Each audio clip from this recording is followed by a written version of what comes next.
You know, it would take at least 60 minutes to talk about everything that's going on with the Nittany Lions. It's a good thing this show is an hour.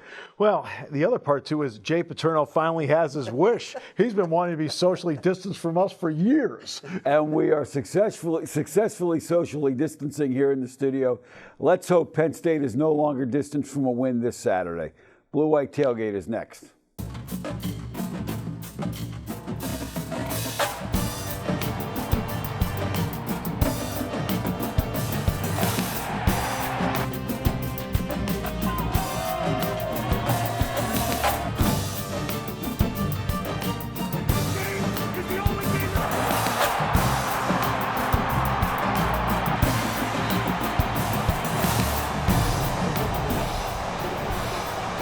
Welcome, everyone, to the Blue White Tailgate, brought to you by our great friends at Blaze Alexander Family Dealerships. All right, so let's get into it a little bit later in the show. By the way, Greg McElroy is going to join us from ESPN and SiriusXM, so we'll be talking with him and getting his thoughts on where the Nittany Lions are right now. Now, our thoughts on where they are right now, and let's face it, we'll start with Jay. That was a frustrating loss when you gained 501 yards to get 30 first downs, and you still don't overcome it and win it. Well, one of the key things in football that you learn over the years is situations matter, and Penn State really had trouble inside the red zone, specifically inside the 15, and couldn't get the touchdowns they needed and get the points they needed to win the game. And, you know, guys, no one should ever get comfortable being behind 14 points or 10 points. No. And that's just the consistency with which they fall behind and have to come back and try and win these games. It's very, very frustrating. They almost did it against Nebraska, had some red zone issues, which we'll discuss a little bit more. But, Steve, you know, the man in the middle becomes the man on his own, like you said. I miss him already here, but it's a good thing we still got him in the studio. Yeah, at least our crew did an awesome job of working this out, by the way. Awesome job. Yeah. One point about being behind. Penn State has been behind 2 scores in every game at some point. And not only that, in the last 3 games on their second offensive possession, they were behind 2 scores. They have to overcome that. And Will Fries knows that things like that need to change. Get better. There's no other option. We have to come to practice with intent, attention to detail, and just a fire in our stomachs to get better. Things aren't going the way we want it, but it's up to us to change our circumstances. And they have to change the circumstances right out of the gate. I mean, they've got to start the game and be the team that sets the tone. I'm not sure there's anything that's happened in 2020 for Penn State's season that is by design. Nothing. And whether it's big picture or little picture, what's happening in the games, what happens off the field, all the preparation that they've had to do remotely, all that type of stuff. And it has just spilled over into game time, and it's been really, really tough for them to just get this first W of the season. In 2020, though, there are opportunists. Kenny Schierlinger, who's gradually taking over this show, gives us the pregame update. Penn State is now 0-4 after falling to Nebraska by 7 points in Lincoln on Saturday as they look to flip the script here at home against Iowa. They'll kick it off at 3:30 on FS1, and the Nittany Lions looking to not become the first team in program history to start 0-5. As we head to Lions in the league, Eagles running back Miles Sanders was active this weekend. He had 15 carries for 85 yards and a 2-point conversion. Bears wide receiver Allen Robinson was Chicago's leading receiver with 6 catches for 43 yards and a tough loss on Monday nights against Minnesota. And KJ Hamler tallied himself 50 yards on 4 receptions in Denver's tough loss to Oakland. And earlier this week, the Big Ten Network put out a fun graphic that included all the Big Ten states and their fast food affiliations, bringing up a tough debates on who the best state is in the Big Ten in terms of fast food.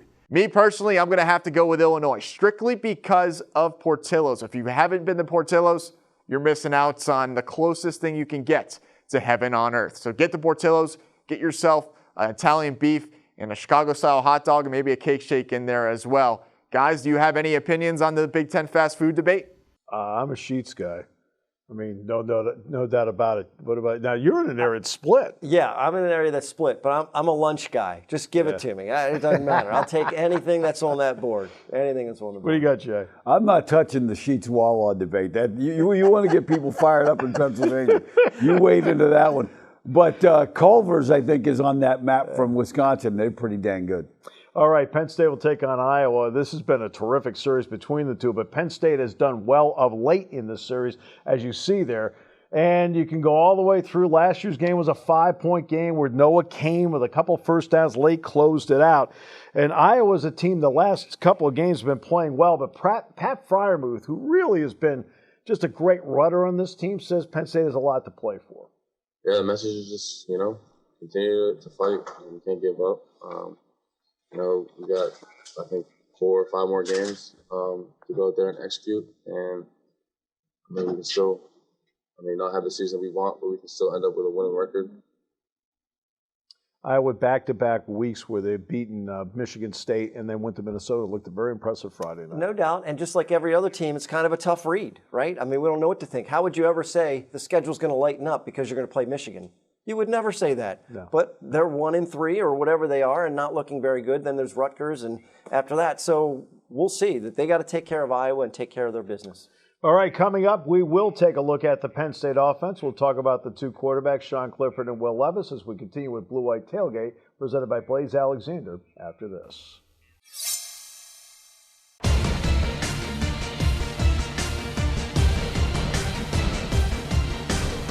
And we welcome everyone back to Blue White Tailgate, presented by Blaze Alexander, Steve, Todd, and yes, Jay. And Jay, I'm going to start with you. So, Sean Clifford, then to Will Levis. What were your thoughts watching it play out?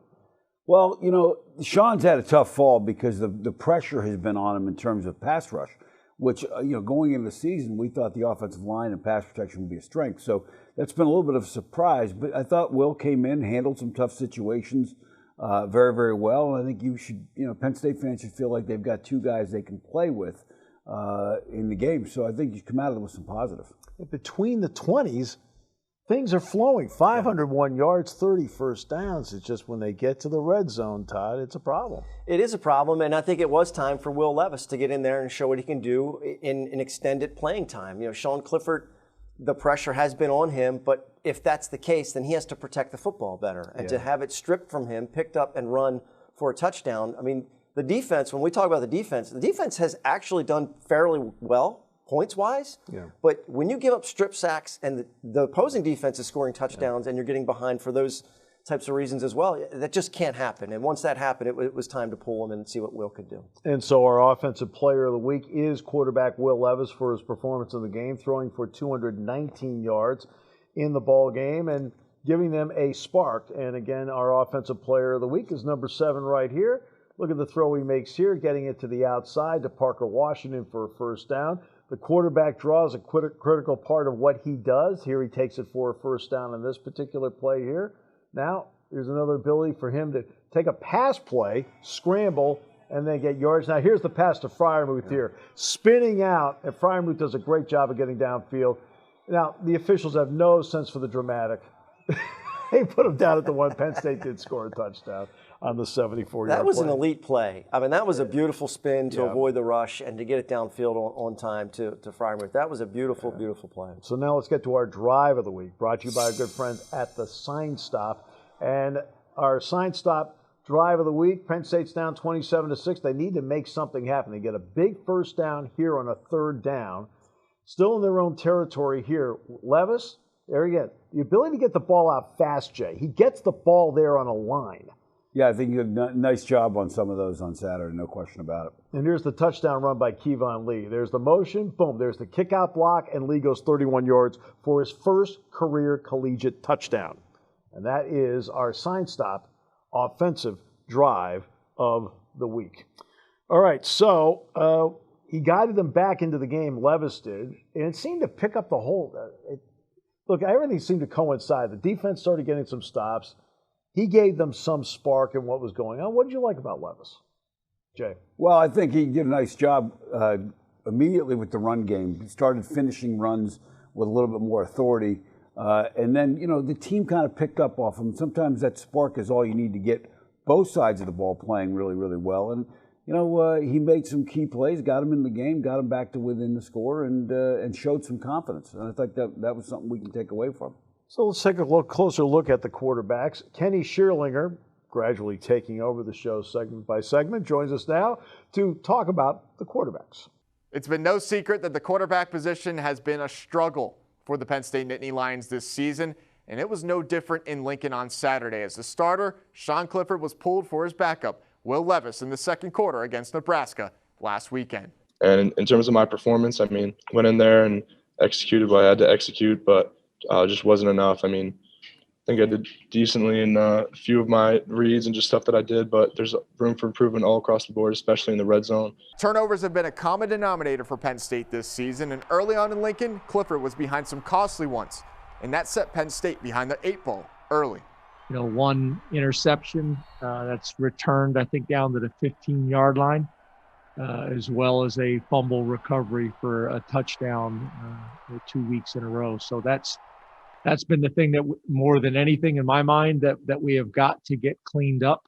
As for who will be the starter against Iowa, James Franklin feels that both have earned the opportunities they have gotten this season. Will, came in and did some good things and put himself in this position, and he's earned it. No different than Sean had earned the ability to be our starting quarterback last year and our starting quarterback to start the season. So, guys, I throw it back to you. How does James Franklin handle his quarterback situation against the Hawkeyes? I'm paid to sit in this chair. Well, Steve, I'll jump on that. I think the thing is you got to treat them both as though they're starters. They both have to prepare as though they could be the guy at any time. And when you look at the way Will Levis came in that game, it seems like he's done that. I think Sean Clifford has obviously done that all year, so I think that's the best way to handle it. You know, you got two guys you can play with. Jay, I'll talk about it too, and I'm going to throw it right back to you by saying, can you have a 2-quarterback system with these two guys? We've seen it before. We've had some opportunities to do that with Mills, Robinson, whatever you got going on. Can you make that happen? Because if Sean Clifford's not turning the ball over, there was room for Will Levis to come in with that physical presence to run the ball. Can they go back to that potentially? Well, I think you can, and as long as both guys are on board and your offense is on board and people understand why that you're doing it, and we did that in 2010 when we won 8 of our first 9 games, and at the end of the game, 3 times we had tight games, we had the right guy at the right time. You went with the guy with the hot hand, and I think that's certainly a possibility. All right, so let's get to the tail of the tape. We'll do that. Penn State offense against what's been a very good Iowa defense. Brought to you by our good friends at CP Vets. You can see Penn State, 26 points a game, but I was only giving up 14. The key, though, is the rushing yards. I was only giving up 113 a game. They are stingy against the run, so you're going to have to throw the ball at times against them to make this work. Well, yeah, we saw we're putting up almost 500 at Penn State in a couple of these games. I'm not sure they're going to get the same kind of yardage, but maybe they'll get more points out of it. That'll be the key. All right, so now we got to go to turnovers. Giveaway, takeaway is not just critical. Penn State right now is a -6, but it's the points. Penn State had over 100 points off of takeaways last year. They've got 7. They've given up 27 points off of takeaways in 4 games. Early. That's a touchdown a game. And early, too, which has put them behind early on, which has really crushed them. And James Franklin knows they've got to do a better job in the red zone with only 8 touchdowns and 19 tries. No doubt that we have to improve there. The days of field goals in college football, don't get me wrong, they're important, but you got to be able to score points and you got to be able to score touchdowns if you want to win at a high level. And by the way, under the radar in that is that the opposition's only scored 8 touchdowns in the red zone in 13 tries, but nobody talks about that. No. Well, see, a wise man I used to coach for used to remind our defensive staff all the time, it takes 3 field goals to beat 1 touchdown. I think you're seeing that, obviously, this year. Which, by the way, in the Cotton Bowl, I quoted, as a matter of fact. I did, because Memphis only had 3 touchdowns the whole game. Coming up, Todd and I will talk with Greg McElroy on Blue White Tailgate after this.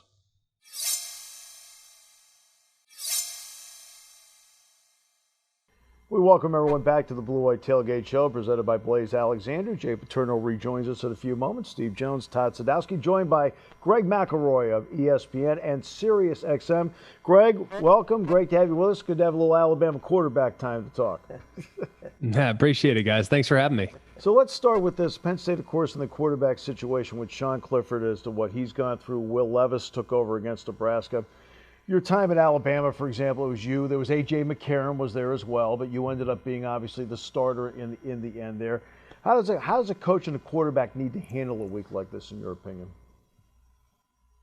Right now, when 0-4, it's hard to really assess blame because you can look kind of all over the place. Self-inflicted mistakes and the fact that they're 0-4, having yet outgained their opponents in 3 of their 4 matchups, 2 of which by more than 200 yards. It's hard to really assess blame to the quarterback spot. Now, Clifford, especially with the interceptions and the sacks, hasn't exactly been up to the caliber that we expected from him. Any of us expected him to be playing this up and down. We all thought that, this would be the year that he'd probably take a step forward, and yet that hasn't really transpired. I think he's obviously had kind of a difficult path too when trying to develop that rapport with the wide receivers. Even Freiermuth has been held relatively in check when compared to what he's done in years past. So it's been kind of an uncomfortable year watching the team, but I don't feel like they're that far off. I feel like it's coach speak.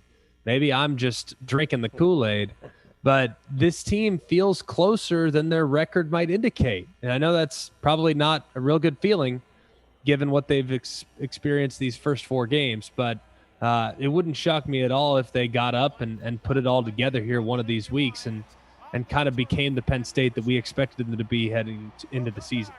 Greg, you mentioned they've outgained their opponents, but it's those red zone issues. As a quarterback, when that field starts to shrink and those windows get smaller, how do you handle that red zone? Because if Will Levis is the guy, he doesn't have as much experience as Sean Clifford at it, and Sean wasn't really executing in those situations very well either. And that's where you'd love to be able to run the football, in the red zone. And look, it's not that Penn State's running the ball horrendously by any measure. I don't know where they rank nationally. I don't have those numbers in front of me, but I think we all can agree that statistically it'd probably look a little different if Journey Brown were out there, right? I mean, I think all of us would sit here and say, well, their inability to consistently impose their will in the run game has been problematic. And I hope that as the season goes along, they find a guy that maybe emerges and that offensive line solidifies, because when your best ball carrier at the moment right now is averaging less than 4 yards a carry, that's of concern. Now, granted, circumstances have dictated them to become more of a pass-happy attack from time to time, but in the red zone, you got to be able to control the line of scrimmage. Yes, the windows get tighter. Yes, the timing ramps up. Yes, your margin for error becomes a lot smaller. And Clifford has not done a great job of that, I agree. Levis is not a guy I'm all that familiar with. You guys could tell me a whole lot more about him. But I know that I don't like young quarterbacks in the red zone unless they have the ability to really open things up with their legs. So I am concerned about that part of the field. You're 100% right. That's really where games are won and lost nowadays. It's about third down conversion percentage and red zone efficiency. And if you're not doing either real well, you're going to have a real hard time winning football games, and that's obviously been the problem so far for Penn State. Greg, I have a national big picture question for you, and that deals with the Group of Five and obviously the college football playoff. Cincinnati's off to a great start. You did an outstanding interview with Zach Wilson this morning as I drove in to do this show, and where BYU stands right now, speaking of experienced quarterbacks. We know there's power at the top, but is the door potentially open to a Group of Five breaking through this year, in your opinion? It's absolutely open. Now, whether or not it stays open is almost entirely dependent on what goes on in the Power 5 leagues. We've followed it. You guys know it. I know it. We follow it closely. And we know that the Group of Five plays football. No one's trying to push back against that. But the Group of Five will never be given the benefit of the doubt over a Power 5 champion with 1 or 0 losses. Right. The only way the Group of Five is going to get in, and we've seen great Group of Five teams. Houston's had a couple. UCF's, of course, had some excellent teams as well. The only way they're going to get in is if we see a Power 5 champion that has significant flaws. So they need there to be, and this is a unique year because I don't even know, and I don't know about the Pac-12. I mean, the Big Ten's been tough to monitor as well. Everyone's being gauged and measured by different parameters, I guess. I mean, how do you assess a 6-game season versus a 7-game season versus an 8-game season versus a 10-game season, an 11-game season? You can't. I mean, right now, Wisconsin's looking at 6 games. How do we assess them and compare them to what we're seeing in the AC where Clemson and Notre Dame might play 11? It's really challenging to kind of keep with who's who So this year is going to be uniquely difficult, where we're going to put probably more stock into the eye test than ever before. But I still think it's going to be really hard for a team like Cincinnati or BYU to get in if there's a one-loss Pac-12 champion. You got to think we're going to have a worthy champion of the Big Ten, regardless of whether it's Wisconsin. Shoot, let's not write off Indiana or Northwestern and Ohio State, obviously. So you got 4 undefeateds there. In the ACC, you got Notre Dame and Clemson. One of those two is going to get in. Yep. SEC, you got Bama and Florida. One of those two is going to get in. And then you got the dark horses like Texas A&M. Do they potentially find their way? And then, of course, the group of 5. So it just depends almost entirely on what happens in the Pac-12 as to whether or not Cincy or BYU's candidacy will be realistic. Greg, an absolute pleasure. Really appreciate your time and your insight. All right, thanks, guys, for having me. Really appreciate it. Best of luck to your Nittany Lions. Hopefully we can get things back on track, huh? Appreciate it very much, and everybody appreciates hearing that. Thanks. Greg McElroy, ESPN, Sirius XM. We'll come back with more in a moment on Blue White Tailgate, presented by Blaze Alexander after this.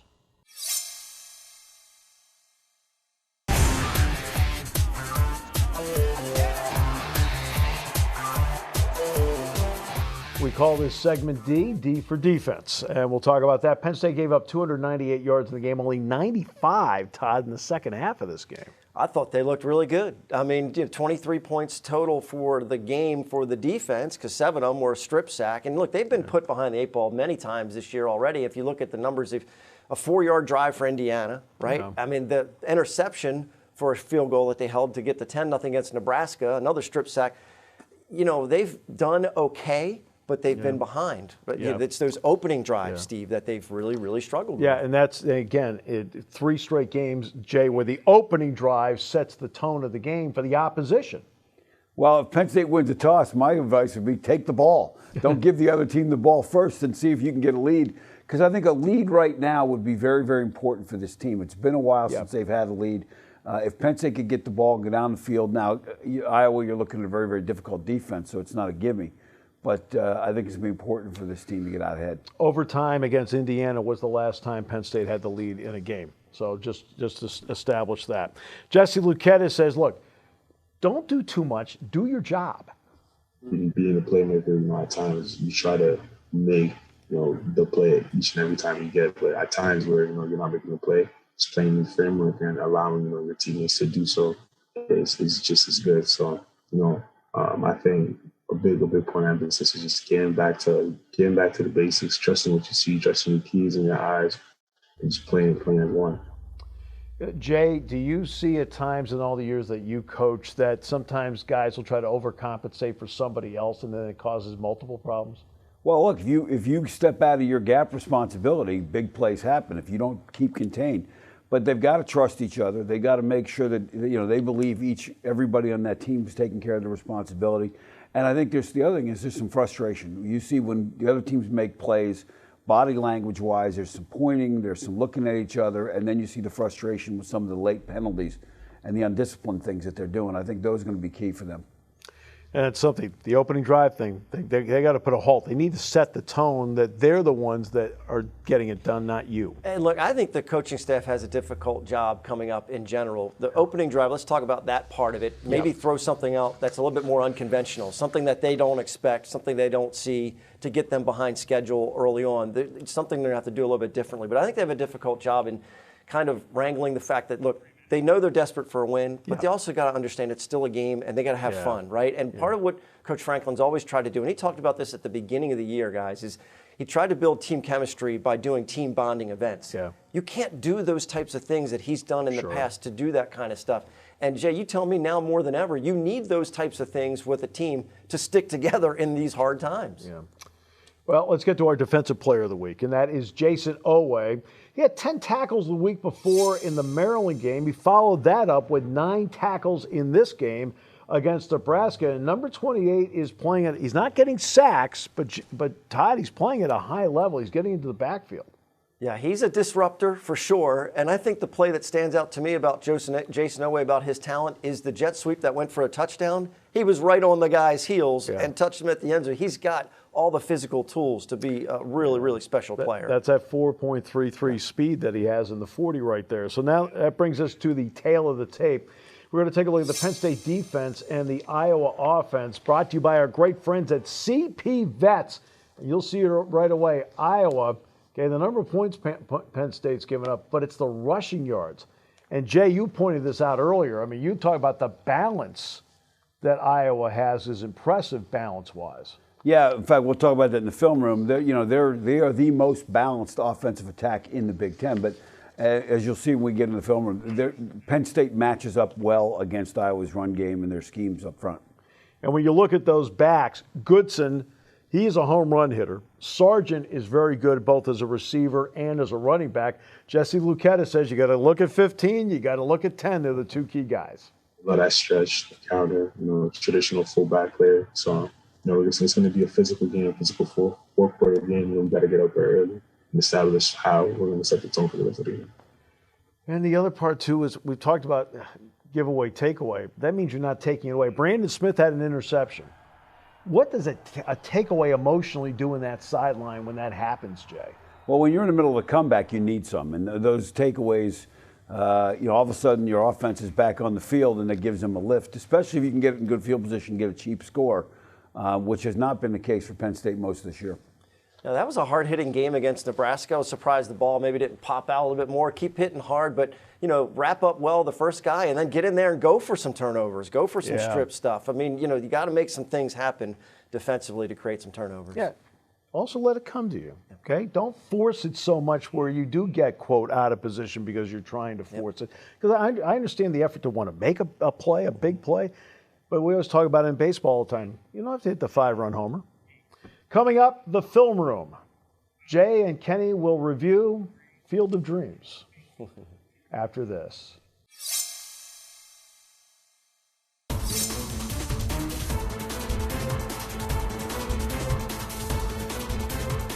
Welcome into the socially distanced film room. Kenny Schierlinger, Jay Paterno. I'm in Steve's seat here. He's speaking into existence. I'm taking over the show. So let's get right into it, Jay. That Iowa defense, they have 59 interceptions since 2017.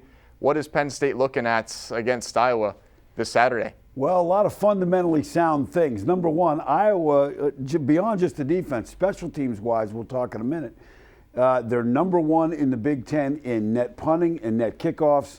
They're also number one against the run in yards per carry. So this is going to be a tall order for Penn State's offense.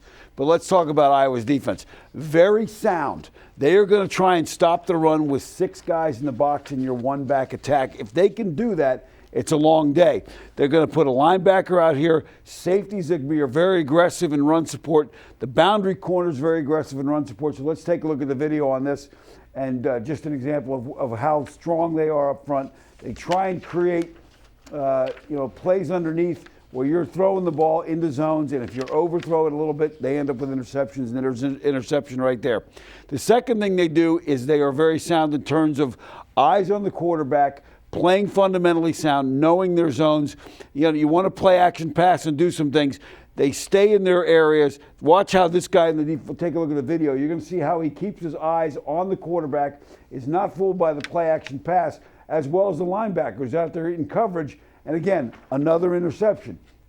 And that could be a problem for Penn State. They've got to keep from turning the ball over. Now, when you get into third downs, now they go from their basic defense into a lot of nickel and dimes if they need to. They play a lot of man-to-man underneath. Now, with a running quarterback like Levis or Clifford, you got to take into account for that. So they'll also switch it up and they'll go to a safety high and bring a safety down to play a robber against crossing routes or your quarterback running. So let's take a look at the video on this as well. Here they're going to stay. They're going to bring the front side safety down to try and rob that, but they're going to challenge your wideouts and see if they can beat them one-on-one and make some plays. Talked about special teams. They have 10 punt returns for 150 yards this year. That's a really good number. And again, field position is going to matter, so Penn State's got to do a good job covering.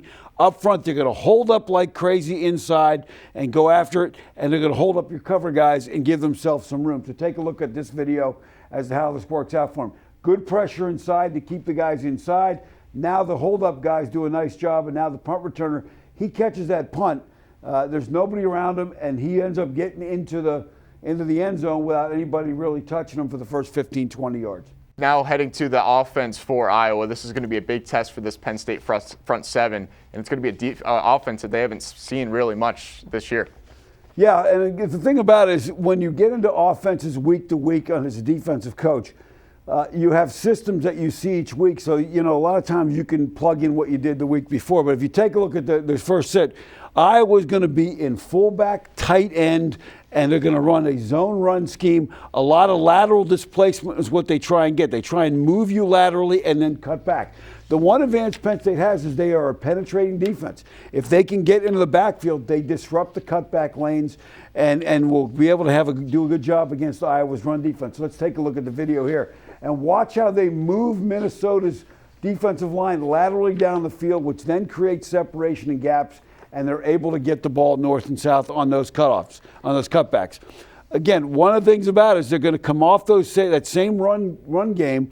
They're going to fake the ball, show run, and get into the pass game with their tight ends. We talked about tight ends at Iowa for 20 years.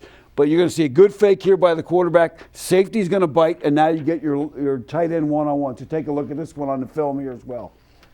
Nice fake. Tight end slips behind the linebackers. Safety's up there covered, and a little bit better throw. That's a touchdown. Now, the other thing they're going to do is they're going to do some things where they get into a wildcat with their running back number 15. What they do is they stay in their base formation in terms of personnel groups, so you don't know what's coming. The quarterback is still in the game. You've got your running back, your fullback, your tight end, and your wide receiver. One of the challenges for Brent Pry and the defense is that they're going to present more personnel groups than anybody we've seen. So here they get into their wildcat with that personnel group. Take a look at the video here. And again, you don't know what's coming until they line up, and now you've got to, on the fly, make an adjustment, which Minnesota has a problem doing, and then again end up in the end zone with that. The next thing we'll take a look at is the sprint out in terms of inside the 10-yard line. They're going to move some things. Again, this is something that would have helped Penn State last week, but they're going to get inside the 10. They're going to sprint the quarterback out and get people on the edge and create traffic issues for everybody in here in the pass game. Penn State has had a hard time kind of covering bunch receivers this fall, and you'll see that on Saturday. So take a look at the video here. They go in motion again. We got to make an adjustment. All of a sudden, they're out on the perimeter there. There's the throw, and he's in the end zone. And that takes us to the question of the week. This one comes from Josh Nowison of Richmond, Virginia. He says, what is your thoughts on the offense production at the end of the game, coming up short on those two last possessions that they had going against Nebraska? Well, I kind of alluded to it there with the Iowa example. When you get inside the 10, I think what you want to do is you want to create. You got quarterbacks that can run, so you want to utilize those guys. You want to get them on the edge if you can, and get into your run game with some of your running backs. Thank you, Jay. And as a reminder, make sure you send in your questions, and we'll send you a new copy of his new book, Hot Seats. From Steve's chair, Kenny Schierlinger, Jay Paterno. More Blue White Tailgate when we come back.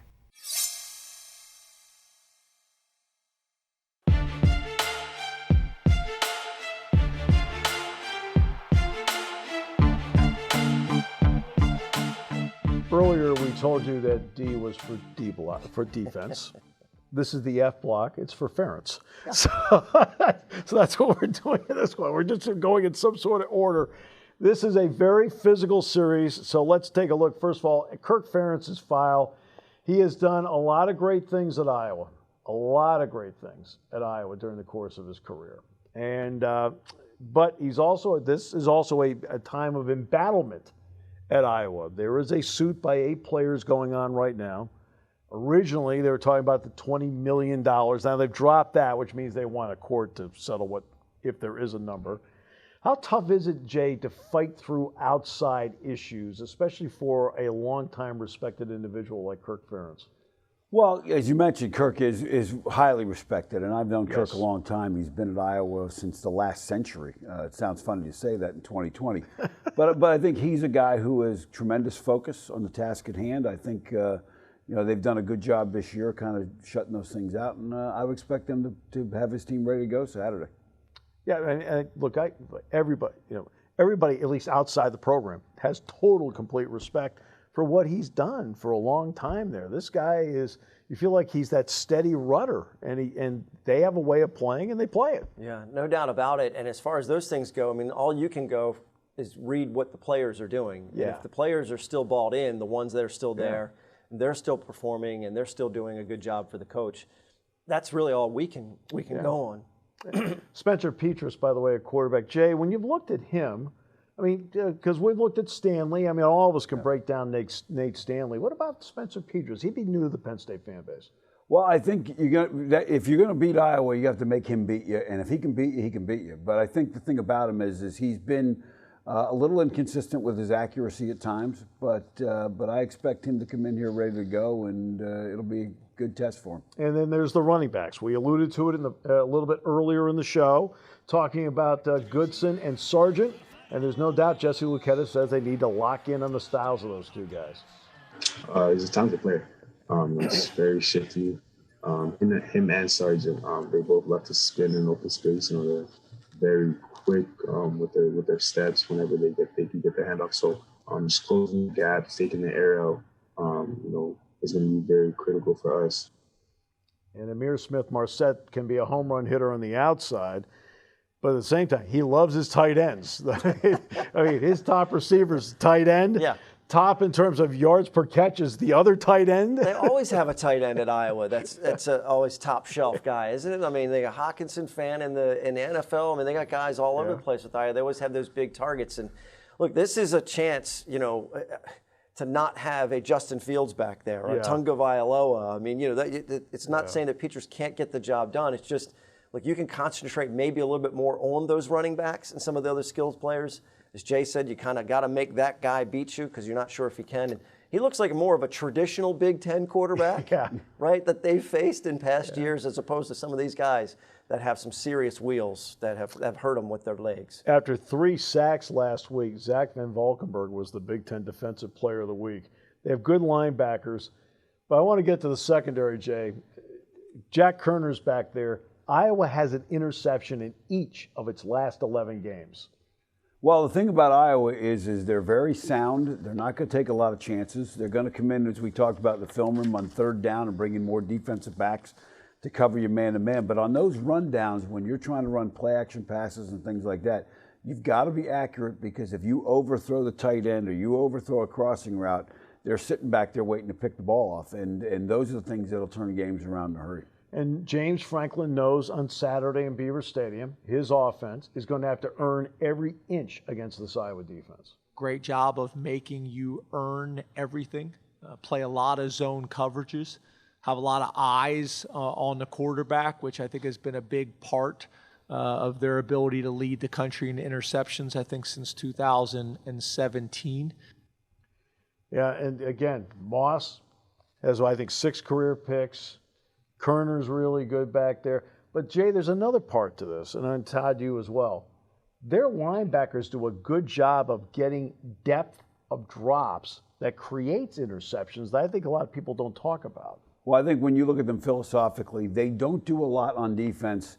And what that allows them to do is they know where they're supposed to be, but it also allows them to spend a lot of time studying what you do offensively and read your formation groups, your formation, your personnel groups. So the advantage they have is they all know where each other are going to be. They know they can trust each other, and they get a better read on what you do, and that's why they're able to make so many plays.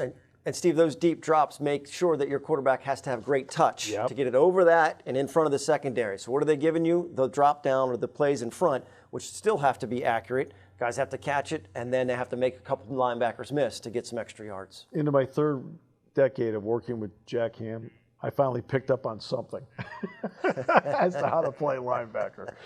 Coming up, the good, the bad, and the ugly as we continue with Blue White Tailgate after this.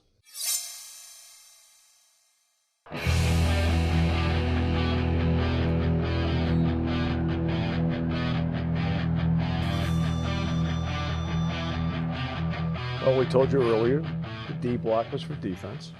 We told you earlier the F block was for Ferentz. Now the G block for gone. The good, the bad, and the ugly. I get the good. Penn State announced this week a record 92% graduation rate, which includes 85% for the football program. Both of these are well above the national average. In fact, they had 9 programs that had a 100% graduation rate. So no question, at a university where the student athlete and the student part and student athlete means something, 92% is fantastic. Excellent statistic there. Now, my bad, some people would say, is good. Michigan is really hurting right now. They looked awful. That was not an Ohio State beatdown, which we've seen before. That was a Wisconsin beatdown, and Coach Harbaugh looks really, really defeated, searching for answers. So it's a bad football team, and when I joked earlier that the schedule lightens up when you're about to face Michigan, whew, that is bad, Jay. Well, my ugly is the top 25, because when you look at the top 25 rankings right now, I think there's some overinflated teams. Coastal Carolina, Marshall, some of these teams that are in the top 25, Liberty, because you're not having those non-conference games. So we don't really know how good those teams are. No disrespect to them. They may be that good. But without those conference games, I think we really won't know. Well, you're just talking about Michigan, Todd. Now let's look at our standings on picks. We'll see if we feel badly for ourselves. Kenny. Everything's Kenny. Have you noticed? It's all Kenny. He's keeping score. I'm going to look for him to stay in front the rest of the year. I'll tell you right now, Kenny's counting votes the way they do in Nevada. All right, so, Kenny, you're going to get us going with the first one. What do you have? And guys, we head down to the Sunshine State for 7th-ranked Cincinnati as they travel down to the bounce house against UCF. UCF a little bit of a down year. I'm going with the Bearcats big here as they try to keep on making their case for the college football playoff. The rankings come out next week, so I think they can make a nice little impression this Saturday down in Orlando. What do you got for us, guys? I've got 2020's theme word, or the word that describes everything. Bedlam. Oklahoma State at Oklahoma. Oklahoma never has 3 losses, and Oklahoma State never gets through the season undefeated. So I should probably take Oklahoma State, shouldn't I? I'm not. I'm going to take the Sooners. And I got Northwestern and Wisconsin. This is a de facto Big Ten West semifinal. Wisconsin's number 1 in the country in total defense. Northwestern is number 11 in total defense. Don't expect a lot of points. Neither one of these offenses are tremendously explosive. I'm going with Northwestern in the upset. I love their defense, by the way, Jay. Northwestern plays fabulous defense.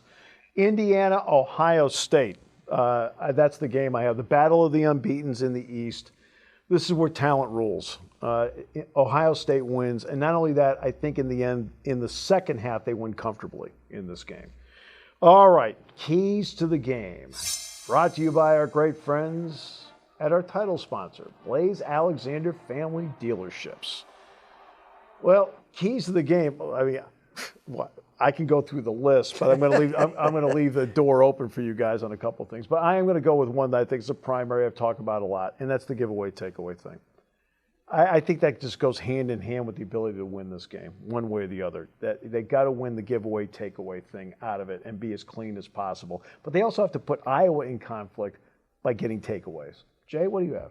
I think Iowa's run game is going to be the key to this game. The last couple of years when Iowa's come to Penn State and they played, Penn State up front has been able to disrupt Iowa's run game, make them throw the ball to win the game. I think that's going to be the key to this game without question, because if Iowa can run the ball and control the tempo of this game, it's going to be a long afternoon for Penn State. It sounds silly, but I'm going to say emotion. Not only just to create it, but to control it. You got to create the emotion that the fans don't create for you and get out there and play the game as an 0-4 team to get that first win. And you have to control your emotions to not get extra penalties, to play disciplined football. So, Steve, they're going to have to create that emotion and they're going to have to control it to get a W against I think the that's Hawkeyes. smart. I think that's smart, Todd, along the way. I really do. I think emotion does play a part where it's a positive emotion, but a not over-the-line emotion. Yeah. And you do, in this circumstance, have to generate your own juice. Yeah. I mean, everybody has to do it. Everybody has to do it. Yeah. So, hey, great show. Enjoyed it very much. For Todd, Jay, Kenny, I'm Steve Jones. Thanks for joining us on the Blue White Tailgate presented by Blaze Alexander.